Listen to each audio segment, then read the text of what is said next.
One topic, two opinions. So you're saying if I tell someone I don't like that you have dreadlocks without having much knowledge about them, that's racist? I think it's fine if a white person likes the hairstyle and wants to wear it. The Moodring changes color. To red when our guests agree. Blue when they don't.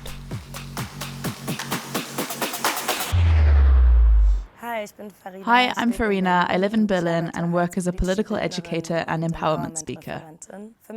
For me, cultural appropriation means exploitation. Hi, my name is Fabrice and I'm from Frankfurt. I have a YouTube channel where I talk about all sorts of topics, including socio-political issues and things like culture. I think cultural appropriation is first and foremost an expression of appreciation. Will they come closer? Or will the mood get chillier? Cultural exchange is important for our society. I agree with that. Yes, I agree. I think cultural exchange is important for the reason that we live in a world where often many different cultures live together due to migration or mixed marriages, for example. These things happen automatically due to people traveling a lot and getting to know new countries. And then it's also important to understand the people around you. But I think there are sometimes situations where power plays a role, and that's when you can't really call it an exchange anymore. Could you give me an example? If I, as a privileged white person, travel the world and, like my ancestors, bring things home that I collect on the way because I find them interesting, and maybe also take things that have a different value in the countries where I found them, and then display them at home in my doctor's office without having a deep understanding of them, then it's definitely more along the lines of robbery than of exchange.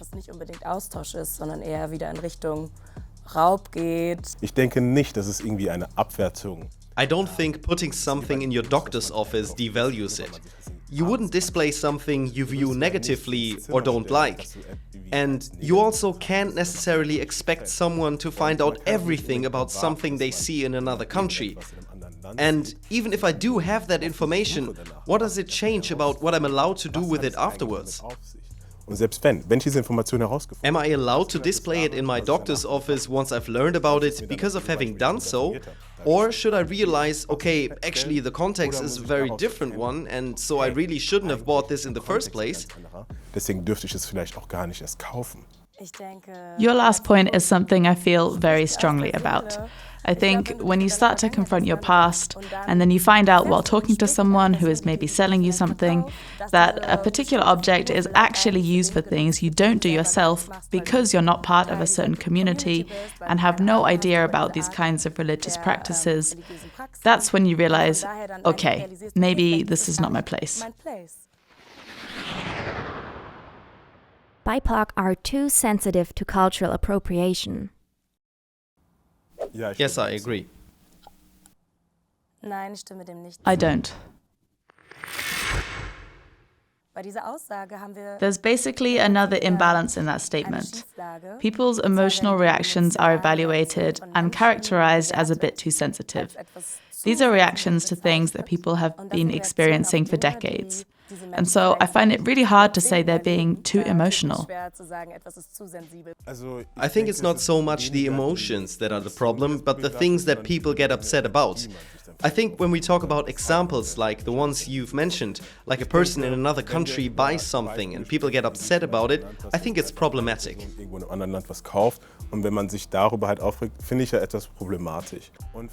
Most of all, we have to get away from this idea of a power imbalance at an individual level.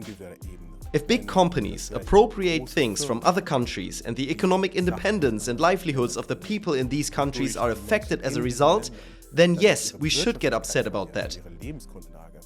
But not when it just doesn't affect these people at all, especially economically.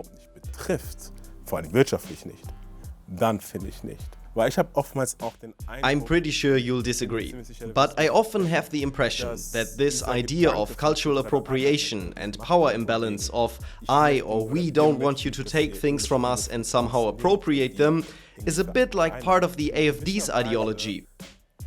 Because they say, for instance, we want to keep our German culture and not have it changed from the outside. und nicht von außen verändert haben. I can't really go along with that metaphor, because it doesn't make sense to compare the ideology of the AfD with the feelings of marginalized groups.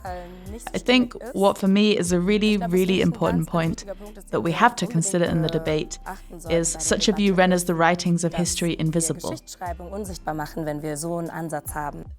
I of course understand why emotions come into play, because on the one hand, white people may not necessarily want to be banned from wearing certain things or hairstyles or listening to particular music or something.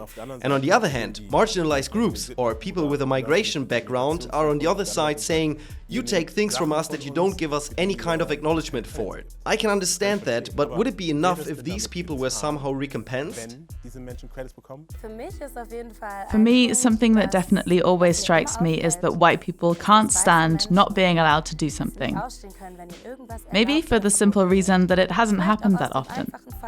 Because the dynamic happens very often in other directions. So in that sense, I think there's definitely a lot of emotions among those people who feel they are being denied something. I would wish that people would take a step back, become aware of their privileges and positions of power, and ask themselves what it would be like to listen instead of always railing against things and saying, it's still okay to say this, it's still okay to do that. And now I am not even allowed to eat rice anymore?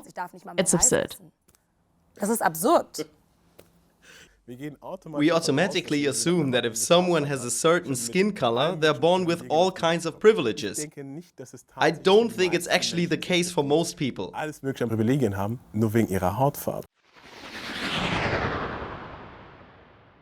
Dreadlocks on white people are problematic.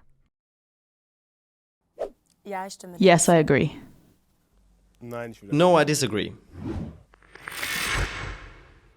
Well, I don't find it problematic when white people wear dreadlocks. To focus on dreadlocks themselves, the hairstyle has existed for thousands of years, ancient Greece and ancient Egypt, and then spread all over the world. Dreadlocks were also worn in Europe, maybe not in the same way as in Jamaica or in African countries, but it's not a hairstyle that somehow only ever belonged to black people. My point is that when I see a white hippie who listens to a lot of reggae and has dreadlocks clearly inspired by Jamaica, it's something different from when he's referencing his Celtic heritage and saying, I'm a Viking and also have dreadlocks, because this hairstyle also exists in other regions, of course. Many people who wear this hairstyle aren't referencing their Celtic ancestors. But I don't find it problematic when a white person just likes the hairstyle and wants to wear it. The history of black people, if we stick with black people with dreadlocks, shows that their hair has been shaved off and criminalized. And now that hair is being commodified and celebrated in pop culture by white people and called cool, while before it was ghetto or criminal. So a black person with dreadlocks is perceived very differently than a white person. But on the other hand, I would say that in certain work contexts, dreadlocks are judged the same, whether you're white or black. For example, if you want to work in a bank, I think regardless of whether you're white or black, the hairstyle just won't be accepted.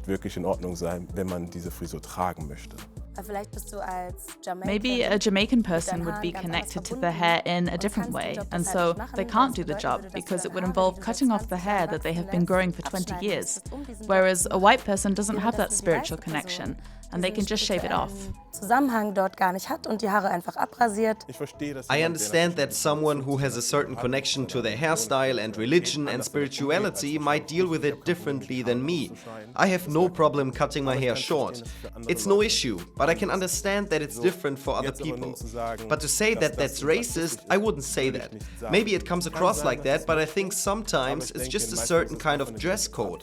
I can't just go to an interview for a bank job in jeans.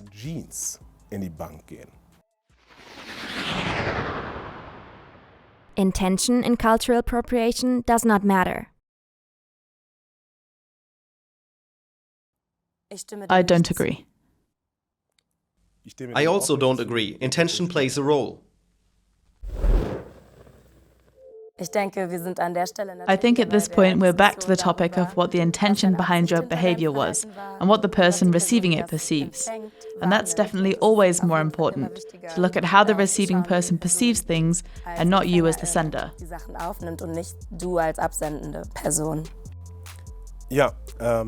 Exactly, that's how I see it too. For instance, a colleague of mine who's from Afghanistan says some of his family members, who are part of the family through marriage and are white or German, have worn traditional Afghan clothes at the wedding. From the outside, if he posted a picture on social media of that person, it would perhaps look like cultural appropriation.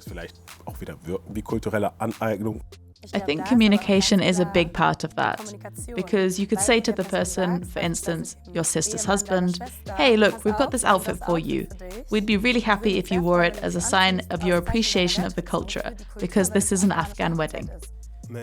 Maybe, but if people find it okay in that context, in the family context, I could then assume that it's okay for me to wear the same clothes for a summer walk. We're talking about whether intention is the crucial factor, and if someone wears something without knowing that it's somehow inappropriate, you can't blame them. But ignorance is no excuse in the eyes of the law. That's a misconception I think we often have in society, that ignorance is no defense. If someone pointed out to me, "Hey, we'd normally only wear that to weddings," I would say, "Okay, all right, well, maybe I won't wear it anymore if I'm just going partying or hanging out." I could just as easily ignore it. But it's great when things turn out like that, because you just give the person the chance to improve and handle the matter respectfully. Because I think we live in a society where people are punished for things and are forbidden to do things. But of course, it's much more important to enter into a discourse, to talk to each other, and to point out to the person that certain things are not okay. And if you're a white person who labels themselves as anti-racist, then you're open to and grateful for this information. And that's actually what we're getting at when we talk about cultural exchange. Okay. So what's the conclusion? Did our guests grow any closer? I definitely found the conversation very interesting. I'm leaving with some knowledge I didn't have before. Fabrice definitely mentioned some examples I hadn't heard before. Props to him for that. I can keep thinking about this. But I don't think he changed my mind. I think my position has shifted slightly compared to at the beginning of the discussion. I'm a bit closer to her view now. I would meet her again to talk more about it. I'd be happy for a round 2 with Fabrice to continue our conversation.